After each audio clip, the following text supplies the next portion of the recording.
नमस्कार बंधुरा एक मुठो स्वप्न चैनेले सबाइके स्वागत। आज बानाबो आमी काचा पेঁপে दिए मिष्टि चाटनी। तार जन्य आमी निये निয়েছি একটা পেঁপে।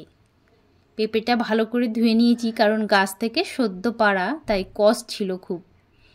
বেশ ভালোভাবে ধুয়ে তারপর এটা খোসা ছাড়িয়ে আমি এরকম ফালা ফালা করে নিয়েছি। দেখো চারটে।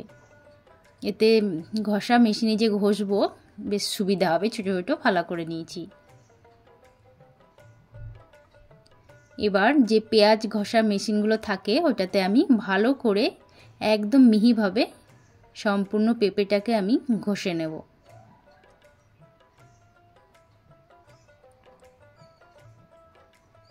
তো এইভাবে আমি সম্পূর্ণ পেঁপেটাকে ভালোভাবে ঘষে নেব।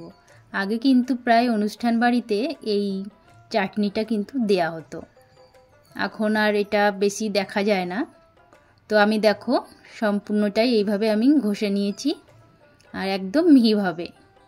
এরপর একটা পাত্রে জল নিয়ে নিয়েছি আর ভালোভাবে এবার এটাকে ধুয়ে নেব, কারণ একটা পেঁপের যে হালকা কষ থাকে ওই কষটা তাহলে বেশ ধুয়ে চলে যাবে।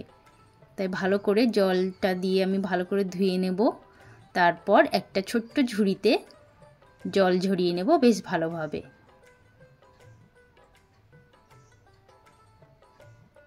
এরপর আমি নিয়ে নেব ৫-৬টা এলাচ।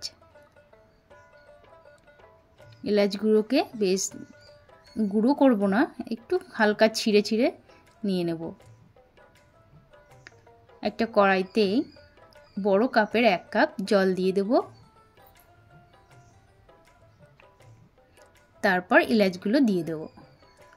এলাচটা দিয়ে জলটা একটু ফুটিয়ে নিয়ে তারপর দিয়ে দেব ১ বাটির মতো চিনি।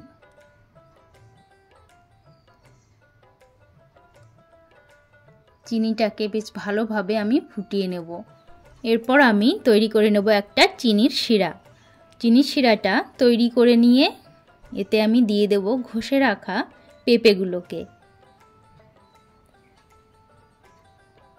পেঁপেগুলো দিয়ে তারপর ভালো করে নেড়ে চেড়ে আমি চিনির শিরার সাথে মিশিয়ে নেব।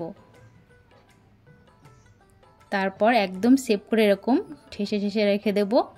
আর দিয়ে দেব এতে সামান্য একটু লবণ। লবণটা দিয়ে আবারও একটু নেড়ে চেড়ে নেব। আর এরপর তোমরা কিন্তু এখানে ঢেকে দিতেই পারো ৫-১০ মিনিটের জন্য, কিন্তু আমি ঢেকে দিইনি কারণ আমি কিন্তু পেঁপেটাকে একদম গলাবো না।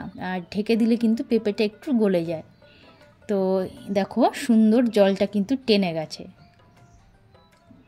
এবার একদম হালকা আঁচে সম্পূর্ণটা আমি কিন্তু যেমন নাড়ু করার সময় নারকেলের পাকটা আনে ঠিক তেমনভাবে নিয়ে নেব এটাকে। আর একদমই আঁচটা বাড়াবো না।